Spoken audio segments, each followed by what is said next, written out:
Olá a todos, sejam muito bem-vindos ao podcast Na Segunda Eu Começo. O projeto tem como objetivo levar informação de saúde, bem-estar, qualidade de vida para todos.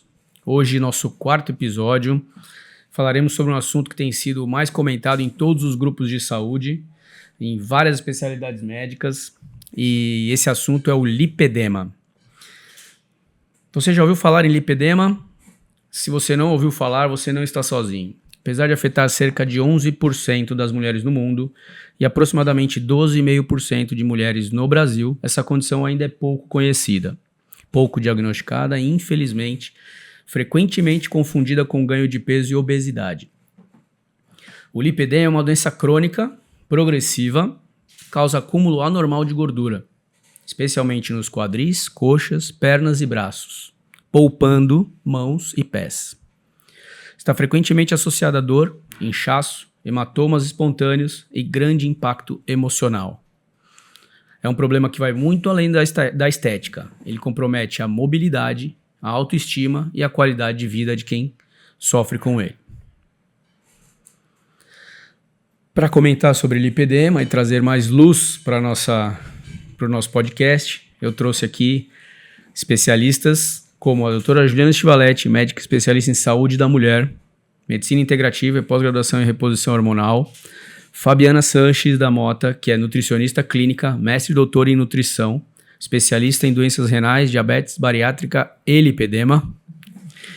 E a doutora Veridiana da Rocha Brito, hoje estreando conosco aqui, médica especialista em cirurgia vascular, membro da ABRALI, Associação Brasileira de Lipedema, com grande tempo dedicado ao estudo dessa doença. Boa noite a todas, por favor, suas primeiras palavras. Time, hein? Nossa, só feras para falar de lipedema hoje. Um assunto que a gente nem gosta muito, né, Veri? Não, nem um pouco, né, Fabi? Temos alguns times formados já aqui, né? Pro bem das pacientes, né? Com certeza. Então vamos lá. E eu, médico funcional integrativo, diretor da Health, a medicina personalizada, quem promove esse podcast e traz para vocês aí cada vez mais novidades, trazendo convidados especiais para discutir os temas de saúde, qualidade de vida. Vamos em frente aí. Aceitamos propostas de novos temas, então mande para o @Healthia propostas de novos temas, que traremos aqui os melhores especialistas para falar sobre o assunto.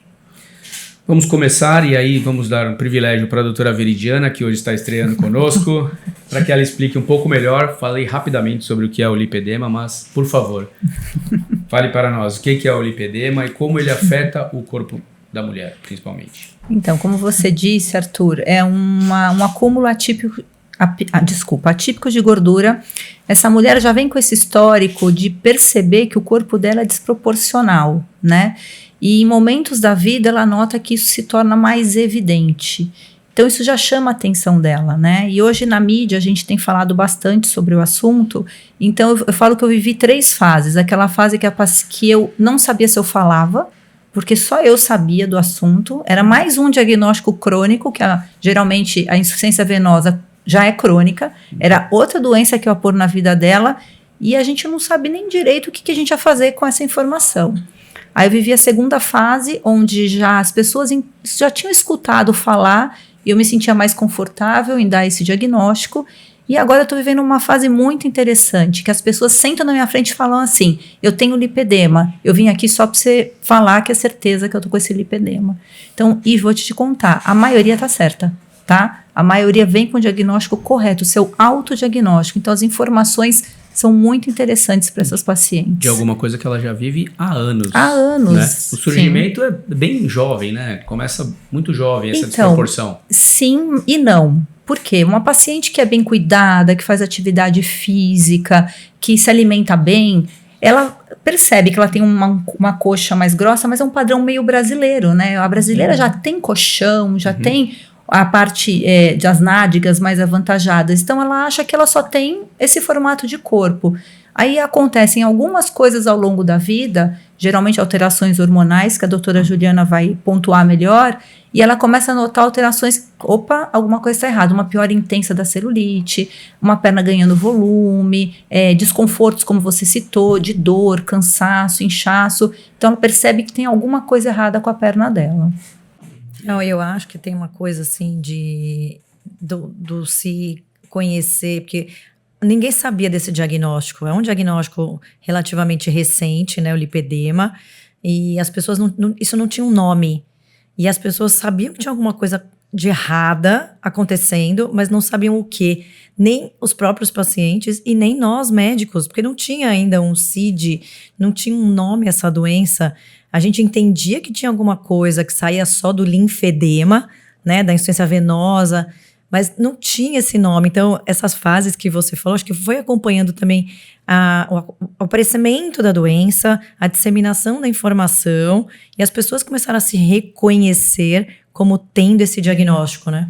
Mas é interessante a gente pontuar que é uma doença conhecida desde 1940, Sim, né? olha só. E só que ninguém falava, ninguém estudava. E aí, recentemente, se deu uma importância imensa. E ainda a gente tem muito mais pergunta que resposta. A gente não sabe nem direito como que a doença evolui, como é que a gente diagnostica, trata. Então, assim, a gente tem muita coisa para aprender ainda com essa doença. A gente está aprendendo e está se atualizando sempre, né? Sim. O que eu vejo de interessante nessa, apesar da história longa da doença, do surgimento da doença, é que muito, assim, a gente pode falar até como conhecimento de causa, né, Veri? Porque nós somos cirurgiões de formação, né? Então, tudo que era uma anormal no corpo já virava um diagnóstico para cirurgia direto. Sim. E hoje conhece muito mais a fisiopatologia da doença, o que é uma inflamação, depois a gente vai comentar um pouquinho mais sobre isso, né? Que tipo de atividade física pode melhorar ou piorar, assim como a alimentação, né, Fabiane? Sim. Então, assim, lá na tua clínica, no teu consultório também devem aparecer. E as dúvidas será que isso não tem a ver com a obesidade? Isso vem junto? Isso vem separado? Como é que é a dúvida das suas pacientes lá? Hoje eu recebo muita paciente que já vem com diagnóstico, principalmente da Veridiana, e a maior parte já vem de uma situação de exercício físico intenso. Então a maior queixa é não tenho definição muscular. Essa é uma queixa muito recorrente, e quando a gente faz o exame de bioimpedância para avaliar essa composição, realmente ela tem uma musculatura boa, só que ela não tem essa definição, pela questão do processo inflamatório, não só da fáscia muscular, mas também da fáscia superior, que tem uma irregularidade muito grande. Então é uma paciente que tem uma dificuldade muito grande de enxergar esse músculo, principalmente em membro inferior nas pernas. Então a queixa é muito grande em relação a isso. E aí é uma paciente que ela pratica muito exercício de forma intensa. E a gente fala o contrário, né? Diminui essa intensidade de exercício. Porque realmente ela vem com aquela perna, eu tenho gordura na perna, eu tenho celulite na perna, essa celulite me incomoda, essa gordura me incomoda. E hoje a gente consegue enxergar melhor também pacientes que já passaram por cirurgia bariátrica e que o lipedema fica muito mais evidente, né? Porque ela teve uma quebra, uma lipólise nesse tecido adiposo tradicional, né? O que a gente conhece, mas o lipedema não. Então ela permanece com aquela gordura do lipedema que fica muito mais evidente. Então eu tenho paciente que sofre muito mais agora, depois de perder 40, 50 quilos, por conta do lipedema, porque fica muito mais aparente e ela se sente com uma aparência muito pior do que quando ela tinha obesidade. A desproporção fica mais Exatamente. evidente, né? E é interessante a gente até pontuar para as pessoas que estão assistindo ou que querem saber se realmente conseguem fazer um autodiagnóstico, né? Quais são os principais sinais e sintomas do lipedema, né? Então a gente já falou aqui que é um acúmulo simétrico de gordura nas pernas, né? E em alguns casos nos braços, mas menos frequente, né? Sensação de dor e peso nas áreas afetadas, principalmente. Propensão a hematomas espontâneos, ou seja, não lembra de ter batido e aparece o hematoma no local, na perna principalmente. Assim como eu falei, os pés e as mãos são geralmente preservados, né? Então parece que tem um elástico, né, entre as mãos e os pés e as pernas e os braços. E a pele irregular, às vezes ela tem até aspecto de casca de laranja. É isso mesmo, Veridiana? É isso depende muito do grau, né? A gente tem alguns graus e quanto maior o grau dessa paciente, mais evidente os sintomas vão se mostrar. E outra coisa que é muito importante essa paciente entender, que geralmente o lipedema vem acompanhado de alterações ortopédicas importantes. É uma paciente que costuma ter um pé plano, ela tem um joelho valgo, que é aquele joelho rodado para dentro. Sim. Muitas têm hiperextensão articular. que pode causar lesões, principalmente na academia, no joelho, somente essas, como a Fabiana falou, que querem emagrecer e ganhar músculo a todo custo. Eu tive uma paciente que ela chegou para mim que fazia 5 vezes na semana crossfit. Sim. Isso não é saudável para ninguém, ainda mais uma paciente com lipedema. E para convencer essa paciente a parar de fazer o crossfit. Então, isso é bem complicado, né?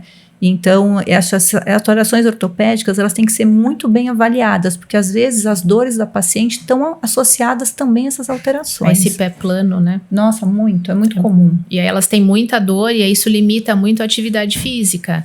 E a gente às vezes concentra nessa dor que ela sente muitas vezes na perna, mas na verdade é esse pé plano, né, que acaba levando a essa sensação de dor e aí ela não consegue praticar atividade física como deveria. Sim. Obrigada. E dor? Como é que funciona? A gente já falou de dor aqui, dor relacionada à alteração ortopédica, dor relacionada, mas a dor na perna, dor na coxa, como é que funciona para essas pacientes? E se isso tem alguma relação com a intensidade da inflamação do tecido, né? 100%. Tá? Quanto mais inflamada essa paciente, mais sintomática ela vai ser. Isso com certeza. Então ela refere às vezes assim, eu tô brincando com meu filho bate em mim, eu já tenho dor. Então tem algumas que não suportam nem o toque da mão na pele. Então, isso está relacionado ao grau inflamatório dessa paciente. Uma hipersensibilidade, sim, né? Elas têm, muitas têm, sim. E às vezes não conseguem nem fazer drenagem linfática. Eu pergunto, dói quando você faz drenagem? Ela falou assim, nossa, dói muito. Então, você já sabe ali que ela já está num nível inflamatório bem alto. Elas falam isso, né, da dor na perna, que é uma dor, assim, que parece um peso. E é diário, né? Porque tem uma estatística lá que quase 90% das pacientes que têm lipedema, elas têm dor diária. E é uma dor que é muito subestimada, né? Que as pessoas nem elas próprias acreditam que aquilo tem, né, tem um diagnóstico. E no meu caso ainda, Ju, é pior, porque quando elas me procuram, muitas também têm doença venosa, né? Sim. Então, os dados mostram que 50% tem a doença venosa. E às vezes ali é um combo.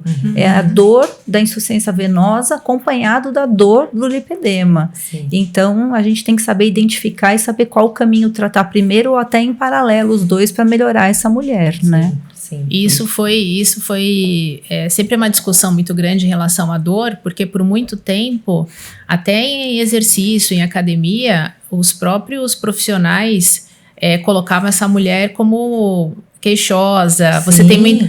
para de reclamar, por isso que a sua perna tá sempre gorda, por isso que essa gordura, você não evolui na carga, você não evolui... E realmente elas não conseguem, acabavam desistindo, porque tinha todo esse estigma em cima, né, dessa dor, desse desconforto. Então a pessoa já tá ali, ela já se sente desconfortável.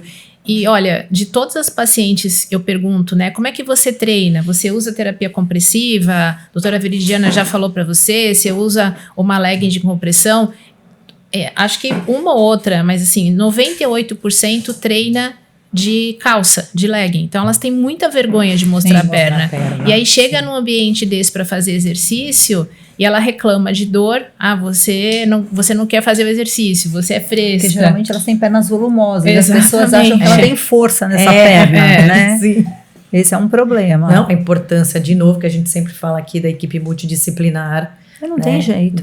Porque essa é uma doença que ela é multifatorial. Sim. E ela precisa ter essa abordagem multidisciplinar, da questão até, inclusive, da atividade física. Não é qualquer educador físico que vai saber orientar essa paciente qual exercício ela precisa fazer, qual é o melhor para ela, se é carga, se é exercício aeróbico, enfim. São poucos que sabem. Inclusive, essa pergunta da dor foi uma pergunta encaminhada por uma espectadora nossa, a Anitta, que fez uma pergunta durante o dia, perguntando sobre o tipo de dor, por que é uma dor em peso, por que é uma dor que incomoda. Então, estamos respondendo a pergunta dela, tá bom? E agora, entrando um pouquinho mais no assunto entre os sexos, por que afeta mais mulheres do que homens, né? Que é notório, a gente percebe isso, né? E qual o componente hormonal que está associado ao surgimento e à manutenção dessa doença. Tá. Veri, você me corrige aqui, que a Veri super expert no assunto. Não, Fabiana vem aqui. Vocês, por favor, complementem aí. Bom, o lipedema é multifatorial, claro, ele tem um aspecto genético e epigenético, ele tem muita relação com inflamação, e aí vem da alimentação, vem dos hábitos de vida, mas ele é muito uma doença hormonal, principalmente nos períodos de hit hormonal, que a gente chama, que são os períodos de maior impacto hormonal na vida da mulher. Então, adolescência, né, quando você vai ter aquele pico hormonal, a gravidez e a menopausa, é onde a gente vê, são as fases da vida da mulher que a gente vê onde o lipedema se acentua, porque ele tem um componente muito específico hormonal do estradiol, do estrogênio, né? E aí, lógico, vem associado com outras doenças estrogênicas lá naquele guarda-chuva, né, de doenças associadas ao estrogênio, que são síndrome de ovário policístico, adenomiose, endometriose, miomatose, e aí vem junto agora o lipedema, que a gente observa muito nessas fases de transição hormonal e que a gente precisa ter uma atenção, porque não é todo mundo, não é tudo para todo mundo, né? Então os tratamentos têm que ser individualizados. Sim. Então não dá para falar, por exemplo, para uma paciente que você não pode usar a pílula anticoncepcional porque combinada, né, com estradiol e progesterona, que vai piorar o seu lipedema, porque não é só essa causa. A gente vai, eu sei, eu sei que vai. Mas você imagina uma adolescente que está iniciando a vida sexual, e aí nesse momento a gente tem que escolher qual é o anticoncepcional que ela vai usar. Então você não pode usar o combinado, sim, senão você vai dar o gatilho para ela. Então, só imagina quantas mulheres usaram pílula a vida inteira sem saber que isso influenciava na piora desse quadro do lipedema. Muitas. Então, digo, as mais velhas, todas. Então, quase todas. Exato. Quase então, todas. Hoje que a gente tem esse conhecimento, sim, uma menina que senta na nossa frente para escolher o anticoncepcional, você tem mais esse suporte aí, né, científico, para pensar, bom, nessa menina eu não vou entrar com pílula combinada, sim, né, eu vou entrar com uma pílula de progestágeno, né, usar um DIU hormonal, um implante hormonal. Então, a gente tem uma gama hoje maior aí de arsenal terapêutico e arsenal de métodos contraceptivos que não vão piorar, mas de qualquer forma, nessas fases de pico hormonal vai ter uma piora da doença. Isso então, nítido, né? Vai ter, mas assim, como eu disse no começo, se é uma menina bem cuidada, mesmo ela tendo a primeira menstruação, às vezes ela não piora tanto assim. Agora, se tomar a pílula, ela vai dar o gatilho. Uhum. Então aí, eu sei que para vocês é mais uma coisa para se preocupar, mas aí vê a mãe dessa menina, que geralmente nessa fase, a mãe tá junto. E aí, se você já identifica na mãe a possibilidade de ter lipedema, então você já olha essa menina de uma maneira diferente, nem dá o gatilho para ela, né? Sim. Porque a gente sabe que tem 50% de chance de mãe passar para filha.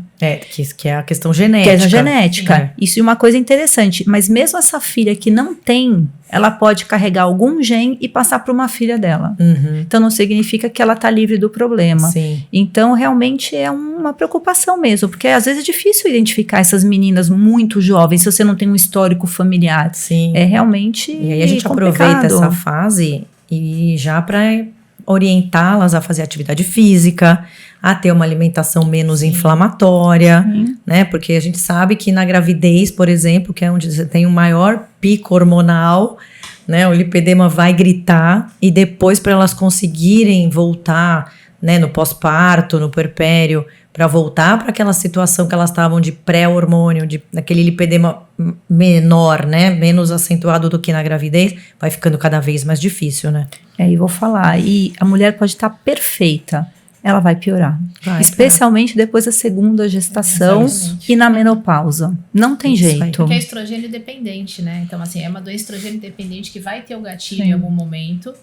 E aí, na menopausa... Pior ainda. Exatamente. Porque aí não é estradiol, né? Não é estradiol, vira estrona, que é pior ainda, que é um estradiol da gordura periférica, que é um estradiol mais inflamatório ainda. Exatamente, porque aí vai juntar digamos assim, os receptores, né, que estão ligados ao lipedema de estrogênio, que geralmente mais lipedema é associado ao alfa, porque é uma gordura subcutânea, né, então não é uma gordura não é aumento de gordura visceral. Hoje a gente já sabe que o lipedema, a gente fala muito de membros inferiores, de coxa, bumbum, só que o lipedema ele pode estar abaixo do umbigo. Sim, né? a pochete. Então, a pochetezinha também pode ser lipedema. Né? Que é muito difícil de fazer esse tipo de avaliação, mas pode acontecer. E aí chega na menopausa, a gente tem o defeito nos receptores beta, que aí aumenta a gordura visceral. Então eu tenho uma junção dessa gordura subcutânea, desse receptor alfa, com o receptor beta, aumento de gordura visceral. Aí vira realmente potencializa. Uma salada de gordura. E se a gente pensar na menopausa, no climatério, por si só, uma mulher que é sedentária, com alimentação ruim, ela já vai ter um aumento de peso ali em torno de 10%. Sim. Então, uma mulher sem que acontecer nada, só por ela ter entrado na menopausa, parado de produzir estradiol, só assim ela já vai ter essa composição corporal. Exatamente. Então, tem um trabalho científico que mostra, né, que se você, mesmo sendo perfeita, aqui eu falo como perfeita, gente, se alimentando bem, fazendo atividade, fazendo toda a lição de casa, você vai ganhar gordura de lipedema a sua vida toda. Sim. É uma constante. Só que se você tem alteração de peso importante, você ganha muito mais. E a hora que você emagrece, você não perde tudo que você ganhou. Então, você vai ganhando volume nessa perna ao longo da sua vida, querendo ou não. Então, tem que tomar bastante cuidado mesmo, com os gatilhos que você vai dar para a doença. Sim, então é importantíssimo isso, a gente saber sobre a doença, a gente falar sobre ela, para a gente poder orientar essas mulheres que nos procuram, né? E para até evitar que isso se prolongue e piore ao longo da vida, né? Sim, com certeza. Esse quadro. Dado essa pluralidade de fatores, né, que nós estamos falando aqui, já comentamos pelo menos uns 4 fatores que podem prejudicar o controle da doença, porque infelizmente é uma doença que não tem cura, né? Ela trata de um controle, e aí algumas coisas são muito importantes nesse controle, que a gente já comentou algumas, como o tipo de atividade física, que ele deve ter uma certa intensidade, uma certa frequência, o tipo de alimentação, que depois eu vou deixar a Fabiana discorrer um pouquinho melhor sobre isso, porque é a especialidade dela, né? A questão da drenagem, que é um componente importante, porque também você precisa saber o tipo de pressão que é feito, né? Seja manual ou bota pneumática, seja lá qual for a ferramenta utilizada. E em último caso, ou nos casos cirúrgicos, né? O que leva a um caso cirúrgico, nós vamos falar isso daí também, tá bom? Começando pelos exercícios. O que vocês recomendam dentro da clínica de vocês, dos consultórios? Que tipo de exercício físico pode ajudar a controlar o lipedema? Então, eu vou começar, depois vocês me complementam. Eu não proíbo nada. De novo, tudo é fase inflamatória dessa paciente. Se é uma paciente que chega lá, não faz atividade física, você vê que ela está inflamada, não adianta ela querer sair para a corrida. Ela tem que começar com atividades físicas de baixo impacto e tem que ser uma crescente. Eu sempre falo, pouco peso, muita repetição. E assim ela vai ganhando força para ir aumentando gradativamente essa atividade física. Mas é uma paciente que vem saber se ela tem lipedema, se alimenta bem, tá super bem, o exame físico ok, e ela corre, ela nada, ela faz triatlon, não precisa parar. Isso que a paciente tem que entender, nada é proibido, mas não adianta querer começar a fazer tudo de uma vez. Então, tem que entender o momento daquela paciente. Exatamente. Tem uma coisa importante também que a gente comentou, e é quase que um assunto corriqueiro aqui em todos os episódios, né? Que assim, de acordo com, e a Veri acabou de falar, o grau de inflamação que essa paciente tem. Então, assim, no início, na avaliação, quais os exames foram avaliados dessa paciente? Essa paciente é uma paciente que tem resistência insulínica?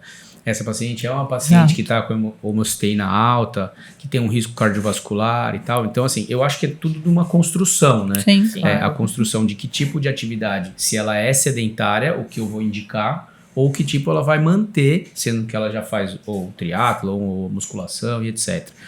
Mas é interessante isso, porque você precisa saber em que grau da inflamação que ela tá. Sim. Se ela tá compensada ou não, né? O que foi discutido também muito recentemente foi sobre exercício em jejum, principalmente exercício aeróbico, porque existe, né, esse senso comum de que fazer exercício aeróbico em jejum você queima mais gordura, tá?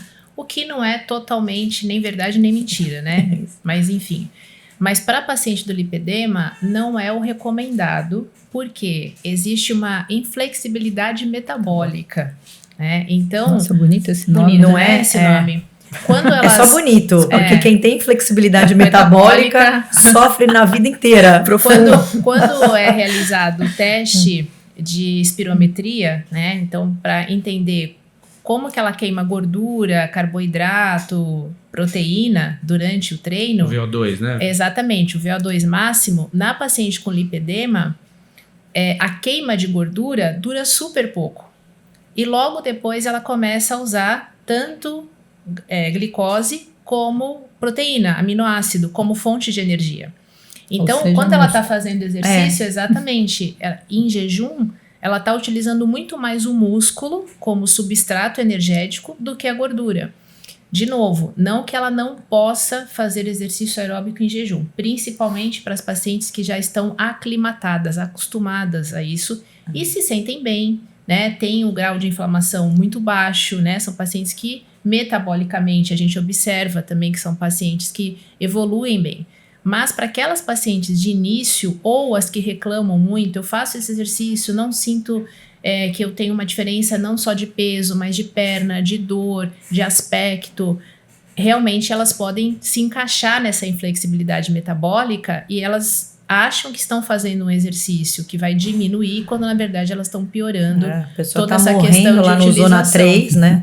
Quando no zona 3 está Exatamente. morrendo, na verdade ela teria que estar lá no zona 2, né? Gastando Sim. Podia caloria. estar plena. Então, a Sem suar. a ideia é começar aos poucos, né? Então, você pode fazer, 10, 15 minutos em jejum. Com o tempo, você pode ir melhorando isso. E para algumas pacientes, a gente, quando percebe isso, a gente usa um pré-treino. Porque tem gente que gosta de treinar cedo, né? Às 5, 5 e meia da manhã, você não vai pedir para a pessoa comer 2 ovos e um meio mamão com aveia, né? Dica de pré-treino com Fabiana. Qual que seria, Fabiana? Então, Fala assim, que tá a todo gente mundo usa... prestando atenção. Depende muito da paciente, né? Tem paciente que se adapta melhor com pré-treino que tem cafeína, né? Então, assim, a Veridiana gosta do brainstorm, que eu sei que ela gosta.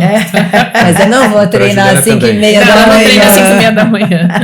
Eu vou cair dura às 5 e meia da manhã. Tem beta-alanina, né? Então, tem vários pré-treinos que você pode utilizar para essas pacientes. Aí depende muito se ela se adapta bem com cafeína, não, se ela tem algum efeito colateral com algum tipo de pré-treino. Mas é importante nesse começo, ou quando você percebe que ela metabolicamente não está ajustada ainda ao treino, colocar um pré-treino antes da atividade física. Tá, então sabemos que termogênico pode ser usado. Pode. Né? Porque o pessoal gosta de ficar perguntando isso depois pra mim. Pode, Assim, pode. Mas cafeína, beta-alanina é aquele que coça, né? Começa a dar formigamento. Essa questão da beta-alanina de formigar não é algo ruim, tá? Não, nunca foi não ruim. é, que tem gente que não tolera, né? Não é, porque na verdade é um receptor que a gente tem aqui, né, no tecido da pele que acaba tendo essa afinidade com a beta-alanina, por isso que dá essa sensação da pinicação, tá? Mas não é algo que E logo a pessoa... passa, né? Vai passar Fica mal, vai tranquilo. pro hospital. Logo tá? passa. Não Ribose é um isso. AVC. Ribose pode também? Pode. De ribose. Ribose é Energia bom. pura, né? De ribose. Curcumina, pode de manhã também. Pode, se não Pode? ficar depois com Pode sim. um sintoma gástrico, tá Não bom. tem problema. Então vamos lá. Para falar então não só de pré-treino, mas o tipo de dieta que vocês aconselham para essas pacientes. Então falar sobre uma dieta anti-inflamatória, principalmente, né, Fabi? Exatamente. Essa é a ideia. Que é uma mudança de estilo de vida, né? Então lembrar que o lipedema é uma doença crônica e precisa sempre do tratamento para sempre, né? Porque como a Veridiana também comentou, é um ganho de gordura que depois essa paciente não consegue reduzir de forma adequada. Então ela vai acumulando essa gordura ao longo do tempo. Então é importante a manutenção do peso corporal. E aí a dieta ela precisa auxiliar também nessa redução da inflamação, da dor. Os estudos que tem com dieta, eles avaliam principalmente a questão da dor, da redução de dor, do desconforto. E o que é uma dieta anti-inflamatória? Né? É uma dieta baseada na dieta do Mediterrâneo, que é uma dieta composta por frutas, verduras, legumes, por alimentos integrais, por peixe, frango, principalmente proteína com pouca gordura saturada, azeite de oliva, castanhas. Então é uma dieta colorida, rica, caseira, Quanto menos aditivo químico, menos corante, conservante de forma intencional, essa dieta vai ser mais limpa e vai trazer um benefício enorme, principalmente para a célula do intestino. Paciente com lipedema, né, tem uma relação enorme com perda de junção firme do intestino, com aumento de permeabilidade, com aumento de bactérias nocivas no intestino, que é a disbiose. Então, é importante tratar o intestino primeiro, para que ela tenha uma absorção boa dos nutrientes. Então, a gente sempre pergunta, e ela tem muitos altos e baixos, distensão, gases, reclamam muito, e aí a gente precisa tratar o intestino primeiro. Nada melhor do que uma dieta rica em alimentos naturais. E aí, Fabi, desculpa. Não, por favor, vocês são minhas convidadas. E Fabi, geralmente essa paciente que tem o lipedema, que é uma paciente inflamada, ela tem na alimentação, ela tem uma dieta rica mais em glúten, Sim, em lactose, açúcar e processados em geral. Isso. Então, a gente sabe que numa primeira abordagem é difícil a gente tirar tudo de uma vez, e elas morrem de medo dessa abordagem, Sim. né, de tirar tudo de uma vez. Então, acho que é legal a gente falar que essa mudança de hábito, ela vai ser progressiva, ela não precisa ser de choque, né? Porque isso acho que afasta um pouco as pacientes, né? Quando a gente pede para buscar uma abordagem nutricional, elas têm medo de que tire tudo isso da dieta. Então, dá para construir mudar esse mindset nutricional, que o corpo também vai acompanhando, né? No caminho, para que elas entendam o que inflama, o que faz mal Isso e o que faz muito importante, melhor para elas, né? A gente tem uma proposta, depende muito da conversa com a paciente, né? A gente tem comentado isso, as consultas com paciente de lipedema são extensas, porque a gente tem muita coisa para abordar.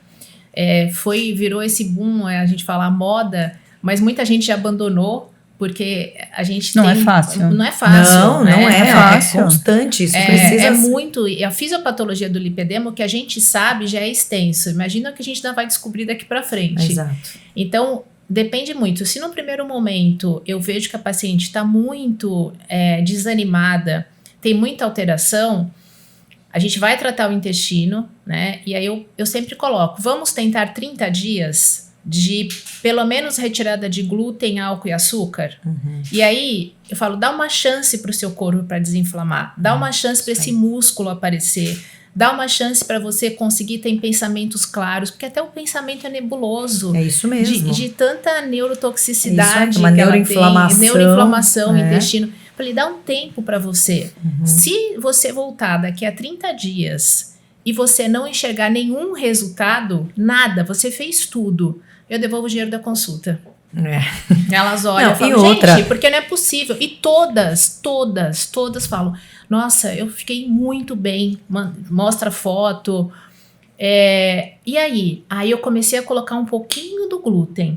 Aí eu percebi que até meio pãozinho eu consigo, mas quando eu já passo para um pãozinho, eu já percebo que a minha perna piorou. Então elas começam isso é legal, eu acho, essa construção da consciência. Porque se você não faz diferente, você não vai ter um resultado diferente. Então, alguma coisa vai ter que mudar. Então, mas isso que eu acho, Juliana, acho que assim também, elas vão procurar a gente. Tem que estar a fim de mudar. Sabe, não adianta também querer ir atrás da gente. Isso é meio óbvio, né? Só para ter um diagnóstico. Só para ter tem um diagnóstico. Olha, agora, então eu vou te ensinar o básico. Mas... Não, então, tipo assim, você quer ou você não quer. Então, às vezes a gente tem que ser até um pouco categórica com elas para mostrar, você veio aqui procurar ajuda. Eu tô te ajudando. E o que a gente fala, a proporção, né? 70% é você, 30% sou eu. Isso. Eu não vou estar de mão dada com você na tua casa achando que você está comendo um chocolate, um bolo. Isso. Então, assim, você tem que fazer a sua escolha. Eu acho que o teste terapêutico, entendeu? como a Fabiana bem colocou, é uma coisa que dá... O paciente consegue enxergar o resultado, né? Então, assim, ela desincha um pouco mais, ela começa a sentir menos dor, ela começa a render melhor, o intestino dela começa a funcionar melhor, porque esses alimentos são super inflamatórios, e uma vez que ela tem permeabilidade intestinal, ela vai ter sintomas gastrointestinais. Então, assim, isso é muito interessante, né? Agora, e a dieta cetogênica, Fabi? Funciona para lipedema? Então, em estudo é muito claro, a gente tem, o que mais tem na literatura, né, em relação à evidência científica é com dieta cetogênica. Por quê? Porque essas pacientes têm resistência à ação da insulina, tá? Então, a dieta cetogênica, ela reduz essa resistência à ação da insulina. Para quem não sabe, né, a dieta cetogênica, ela tem em torno de 30 a 50 gramas só de carboidrato, tá? Por dia. Então, por exemplo, não dá para colocar uma laranja inteira nessa dieta, né? Que é um dos pontos limitantes, uma a vitamina fatia do pão C. de forma, né? Nem isso, não dá pão. Pão de não forma, esquece. agora ele é pior. Não Me vamos falar ensinem, me pior. ensinem, gente, por É favor. muito menos que low carb, né? Muito Muito menos. menos, Porque menos. a low carb eu tenho ali... A minha não é cetogênica. A low carb eu tenho 30%, posso ter 30%, 40% de carboidrato. Essa realmente, assim, são 30 a 50 gramas. Dá uma colher de sopa, por exemplo, de arroz. É muito pouco. Então, Ela uma não é dieta... sustentável, né? Então, ela é uma dieta que ela precisa ser seguida por pelo menos 4 semanas para você usar a cetose como fonte de energia. Então, não adianta assim, hoje eu faço cetogênica, amanhã eu como um docinho, depois não adianta, porque você não entra em cetose, você não vai usar isso como fonte de energia, que é a ideia da cetogênica. Então, são 4 semanas, não é fácil, né? É uma dieta que prioriza gordura e prioriza proteína com bastante gordura. Isso mexe com o intestino, isso pode deixar a pessoa muito mal-humorada, né? Pode alterar bastante o humor. Então, a gente precisa ponderar se realmente para a paciente aquilo é viável, né? É muito difícil. E a experiência que eu tenho com cetogênica, eu fiz um curso, quando eu comecei a trabalhar com lipedema, eu fui fazer um curso sobre cetogênica, comprei livro, vários materiais, calculei para algumas pacientes. Só tenho uma paciente que conseguiu seguir as 4 semanas, né, que ela fez direitinho, e ela teve uma perda de gordura muito pequena. E se a gente olhar os estudos, óbvio que eles vão falar da insulina, da perda de gordura, mas todos mostram também perda de massa muscular. Todos. Ou seja, é um sacrifício que na teoria não vale a pena. Exatamente. É muito, muito difícil. É difícil para o nutricionista calcular e é difícil para o paciente seguir, porque como eu falei, não é um dia você come abacate e castanha e no outro você resolve que agora eu vou comer um pouquinho de arroz e feijão, né? Mesmo que isso fosse a única salvação da lavoura, seria já difícil para manejar. Sim. Ainda mais para adotar. Então, assim, a gente fala bastante na clínica também. Todas as dietas restritivas, Não você funcionam. vai encontrar um obstáculo muito rápido. Muito. Muito rápido. Você imagina, são 4 semanas levando marmita para todo lugar que você vai. E assim, não é só levando, né? E o que colocar dentro da marmita, né? Para fazer uma marmita para 5 dias, você prepara no domingo o que você tudo. que você vai colocar no domingo, que você vai preparar para sexta-feira comer. Então, pensa assim, é muito difícil. E o paciente não adere, infelizmente, porque ele não consegue mesmo. Aí você perde o Né? paciente. Você perde o paciente, não funcionou com esse profissional, e aí... Não, o paciente bau. desanima. E aí ele vai entrando de volta naquele ciclo. E é importante chamar a atenção que a gente falou muito das consultas serem mais longas, porque geralmente muitas pacientes são emocionalmente abaladas. Elas vêm de um histórico, principalmente as mais velhas, de que ninguém acreditava nelas, que elas tinham uma doença. Ela falava, gente, eu faço tudo, e eu não emagreço. Minha perna não desincha, né? Não, teve uma que eu até fiquei emocionada, ela chorou no consultório, aliás, várias choram, né? Ela contando, doutora, a nutricionista não olhava pra minha cara. Eu olhava pro meu marido e falava assim, aonde ela tá escondendo o chocolate? Vai procurar dentro do armário dela, que com certeza ela tá comendo escondido. E ela não estava fazendo isso. Então, você imagina essa mulher, ela entra numa dualidade, né? Recebe um diagnóstico, aí ela fala, nossa, tá vendo? Eu avisei que eu tinha alguma coisa e ninguém acreditou em mim. Aí entra o outro lado dela. Eu nunca vou ter o corpo que eu sonhei. Então, ela começa a entrar numa neura, nesse primeiro diagnóstico, que ela chora, ela ri, ela não sabe para onde ela vai. E às vezes elas são de um tempo, quase um luto, para absorver a informação, voltar e aí começar a tratar. É muito comum isso acontecer. E esse assunto, em geral, ele tem muita ligação com o assunto do nosso podcast, episódio 2, que foi o de transtornos alimentares. Sim. Porque assim, não que o transtorno alimentar leva ao lipedema, mas ao contrário, né? Sim. Então, o lipedema e as frustrações, inclusive a questão que eu vou perguntar para vocês, que elas encontram muitas dificuldades emocionais, da credibilidade, de não acreditarem nela, que ela tem um problema sério, que precisa de uma abordagem multiprofissional, cursa com uma baixa autoestima, infelizmente acontece, porque a imagem para a mulher é importante, e o manequim, né, o quanto que ela veste, o tamanho da calça, da saia, etc. Então, isso é um segundo papel, que aí entra um profissional também muito necessário para isso, que seria um psicólogo, um psicoterapeuta, alguém que vai tratar, porque imagem também é uma coisa que a Adriana falou no episódio 2 de transtornos alimentares. É um dos males que mais ocasionam aí todo um problema com a imagem, com a autoestima do paciente.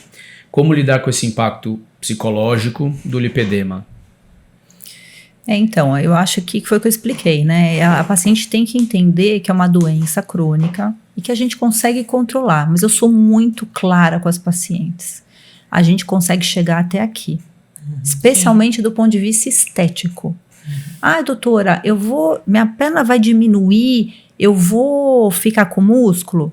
Ela vai diminuir de gordura.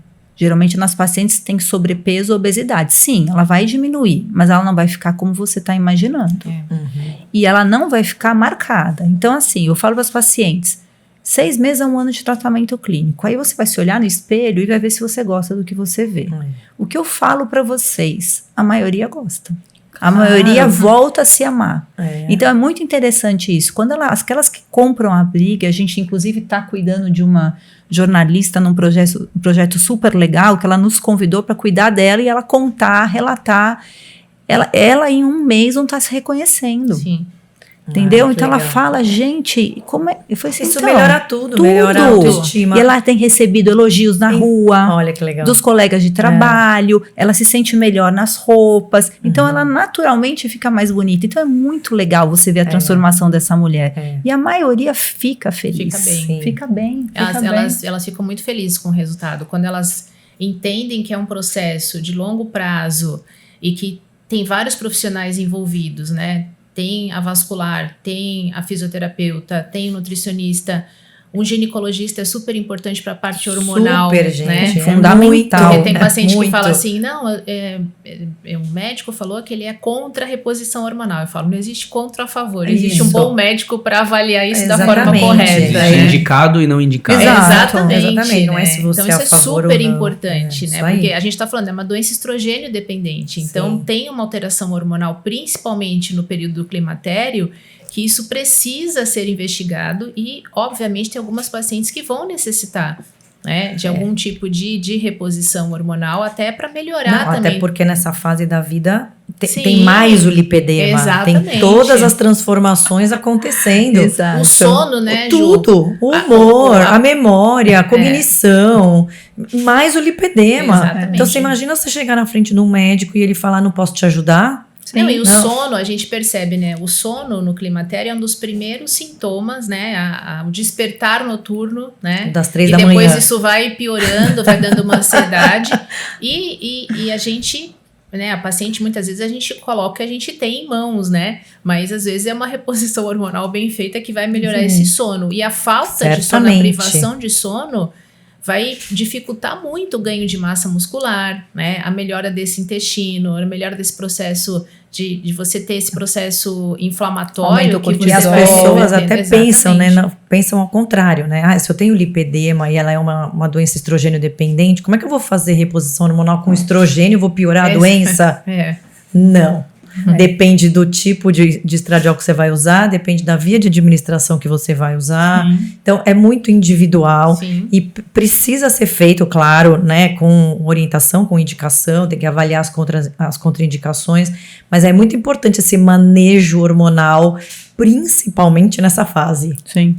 Com certeza. O que a gente enxerga, claro, né, estudando bioquímica, fisiologia e conhecendo toda a fisiopatologia dessa doença, né, a gente, claro, obviamente a gente quer ter as melhores ferramentas para tratar essa paciente e principalmente lançar mão das novas tecnologias. E a genômica é uma das armas muito bem utilizadas hoje em dia para poder fazer uma estratégia ideal para aquela paciente, principalmente no ponto de vista nutricional, porque aí você conhece todos os poréns, todos os problemas que essa paciente pode ter em relação a alguns alimentos.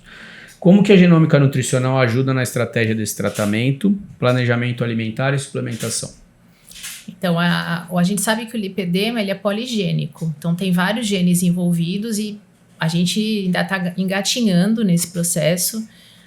Cada evento, cada congresso e cada semana a gente tem um gene novo, né? Plin novo. Um plin novo que aparece nos laudos. A gente fala, olha, esse gene pode estar associado realmente. Então, a gente conhece alguns genes envolvidos no lipedema.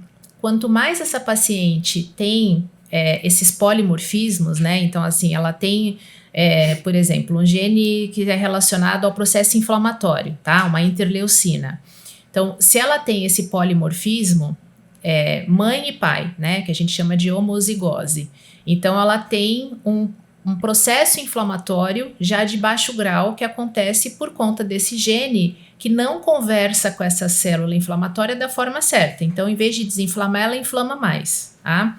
E aí tem outros genes envolvidos também com lipedema. Então, tem de inflamação, intestino, relacionado à absorção, por exemplo, de ferro, de vitaminas do complexo B, ácido fólico, que é extremamente importante para diminuir a formação da homocisteína. O folato, né? O MTHFR, que é o gene mais importante, então também está associado. A gente tem esse PLIN, né? O PLIN1, que é um gene associado, porque a célula de tecido adiposo do lipedema, ela é uma hipótese, né? Ela enche de gordura provavelmente 8 vezes mais que um tecido adiposo tradicional. Então, esse gene PLIN1 é o gene responsável por colocar essas gotículas de gordura dentro do tecido adiposo. Então, se eu tenho um polimorfismo, uma conversa errada desse gene, é um gene muito fofoqueiro, ele vai encher essa célula de gordura muito mais. Então, a capacidade desse tecido adiposo é muito maior. Tem gene relacionado ao colágeno, né? Então, essa produção de colágeno também pode aumentar a fibrose em volta desse tecido adiposo. Tem gene relacionado à atividade física.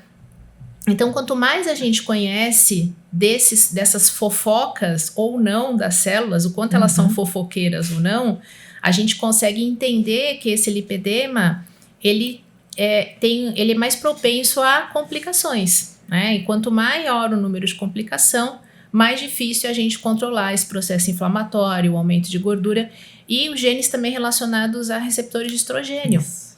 Então, a gente consegue também avaliar e também de progesterona.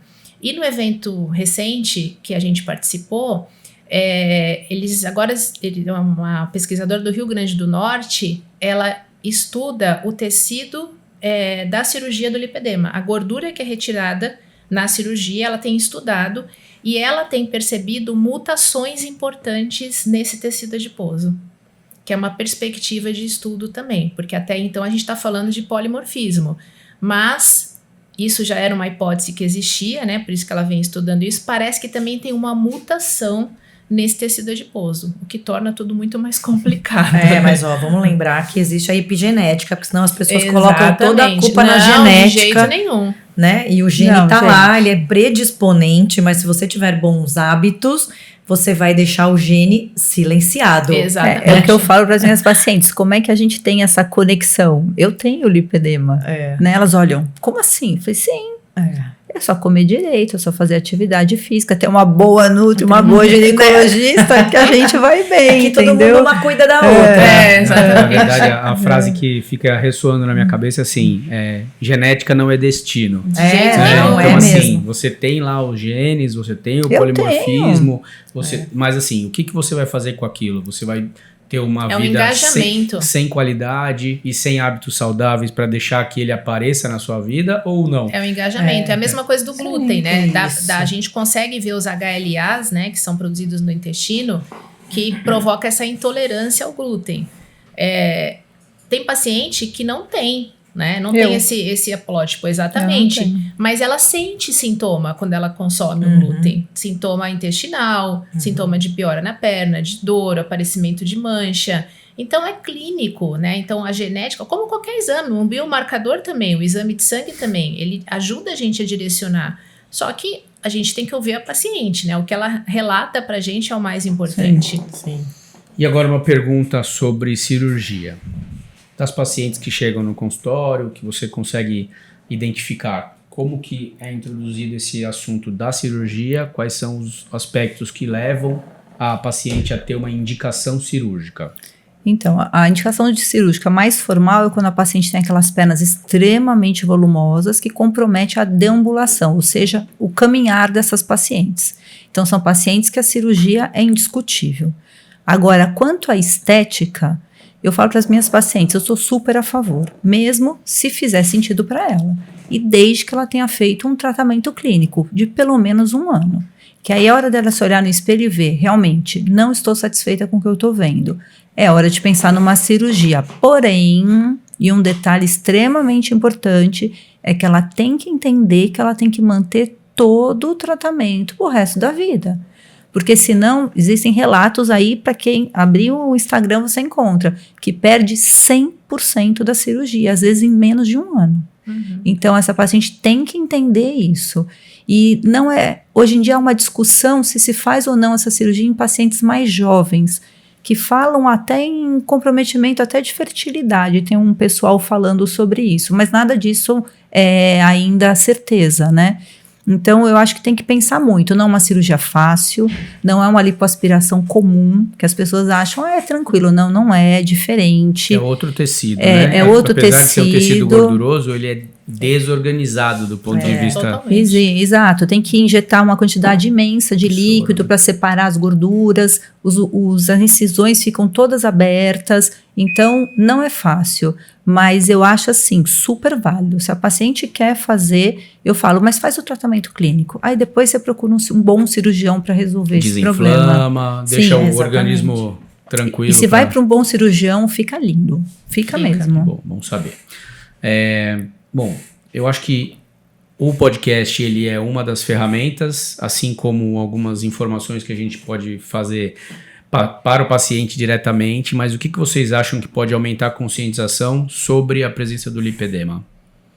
Bom, eu acho que é o que a gente já está fazendo, né? Todos nós que tratamos do lipedema, a gente fala no Instagram, a gente tem podcast, a gente orienta, a gente tem um grupo formado também, onde a gente faz encontros anuais, a gente já fez 2 encontros, esse ano, se Deus quiser, vai sair o nosso 3º encontro, são só de pacientes para bater um papo numa manhã, com um café da manhã saudável, então realmente o conhecimento está aí.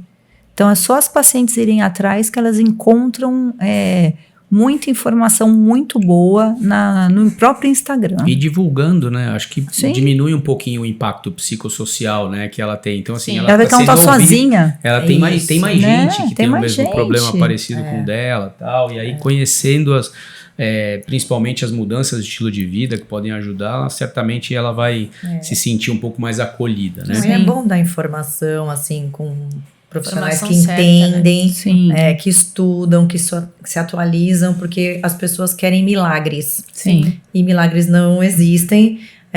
Nesse caso, principalmente, precisa ter o engajamento da própria paciente, ela precisa entender que ela precisa se comprometer com isso, que não vai ter uma fórmula mágica, que ela vai dormir e acordar sem lipedema. Né? Então, infelizmente. Como várias outras doenças. E fugir desses...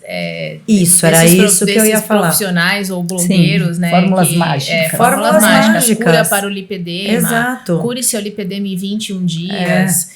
Cada lipedema é único. Né? Essa é uma frase que a gente sempre coloca. Cada paciente tem a sua queixa, tem a sua dinâmica. Então, essa avaliação individual e criteriosa é super importante. Então, não adianta, a dieta da Veridiana não é a mesma sua, não é a mesma minha. Por mais que, né, a gente atenda todo mundo com lipedema, vai ser diferente. E as respostas que a gente está falando, por exemplo, da inclusão dos alimentos, cada um também tem sua resposta totalmente diferente. Até que ponto cada um consegue ir com exercício. E, infelizmente, tem muita divulgação errada. Esse suplemento, acabe com o seu lipedema. Os oportunistas, gente, né? não existe na literatura nenhum suplemento para lipedema em estudo. O que a gente tem, que a gente usa ômega 3, resveratrol, curcumina, coenzima Q10, a gente sabe que é anti-inflamatório, antioxidante, e empiricamente a gente está usando para o lipedema. Né? Mas a gente não tem certeza se isso realmente é o melhor que a gente tem, porque a gente não se a gente for procurar, né, nos estudos, a gente não tem nada ainda falando que é esse caminho, esse em relação à suplementação. Então, só fugir desse tipo de profissional, porque realmente é muito, muito difícil, né? E a gente recebe muitos pacientes mandam, olha só esse Instagram. E aí você tem que contar toda uma historinha que realmente... Que virou a doença da moda, que nem você falou, e aí aparecem... Os oportunistas de plantão. Todo mundo falando sobre tudo, e as pessoas querem o caminho mais fácil. Sim, exato. Na verdade, eu acho que tem um pouquinho de desespero, né? Sim. Junto com claro, isso, né? Lógico. Quero resolver o meu problema, e se tiver uma pílula eu vou tomar. Isso. Né? Mas como todos os assuntos que a gente traz aqui, são assuntos multiprofissionais que enxergam aí a saúde de forma integral, trazendo profissionais aqui de diferentes especialidades para poder a gente discutir coisas que são problemas complexos, né? Problemas complexos, soluções não simples, né? Então, isso aí. E por aí a gente vai. Mas eu gostaria de agradecer a vocês por estarem aqui comigo e vão ser convidadas mais vezes. A gente fala pouco. E aí, como vai ter muita paciente de vocês aqui ouvindo esse podcast, então eu gostaria que vocês finalizassem dando uma mensagem para as pacientes de vocês, que tem suspeita de lipedema, ou já tem um diagnóstico de lipedema, que estão ali na luta com uma condição boa de qualidade de vida, que estão querendo mudar os hábitos para melhorar suas perninhas e tal. Então, por favor, o microfone é de vocês. Pode falar, Veri. Não, o que eu falo para ela, gente, calma. A gente vai dar um passo de cada vez. Eu costumo comparar o lipedema a um quebra-cabeça. São muitos profissionais, assusta, mas a gente vai encaixando uma pecinha por vez. A gente vai vendo qual você precisa em cada momento para lá no final estarem todas encaixadas. E você vai ficar bem. Então fiquem tranquilas que a gente tem como ajudar vocês. Exatamente. Eu ia falar exatamente a mesma coisa, que começa, né? Não olha o caminho longo, porque esse caminho longo ele vai ter uma melhora, ele vai chegar num objetivo, mas precisa começar. Então, procurar profissionais capacitados, atualizados, que se conversem entre eles. Sim. E aqui a gente faz isso, nós três, a gente tem bastante paciente em comum e a gente está aqui para ajudar e para orientar e para direcionar sempre o melhor tratamento. Exatamente. E começa e pode recomeçar também, né, Sim. Ju? A gente usa muito aquele modelo transteórico para tratamento do lipedema, para doença crônica, né, de uma forma geral, que é aquela escada em espiral. Né? Então, a gente sempre está subindo os degraus. Você pode descer mas depois você vai subir 3 novamente. Quando você começa, é mais fácil. Né? Então, essa jornada vai ficando melhor. E é o que a gente fala, você precisa dar uma chance para você. Né? Então, você precisa entrar nesse tratamento realmente para você entender até onde você consegue ir. E aí sim, pensar no tratamento cirúrgico ou outro ponto que seja importante. Mas realmente precisa dar esse passo e a gente vai aos poucos tentando organizar o que é melhor. Perfeito. Acho que a gente falou de todos os assuntos relacionados ao lipedema, né? Esquecemos alguma coisa? Acho que não, né? Acho que não. A gente falou bastante. Então, gostaria de agradecer a vocês por terem vindo, aceitado o convite. Aqui a equipe da Force One, que sempre nos apoia aí, a Kangaroo Films, sempre também fazendo divulgação do nosso trabalho. Então, muito obrigado a todos que assistiram. Se vocês têm alguma dica de algum assunto que tenham curiosidade de saber sobre saúde, bem-estar, qualidade de vida, comenta com a gente lá no Instagram ou então no YouTube. Um abraço, muito obrigado. Obrigada.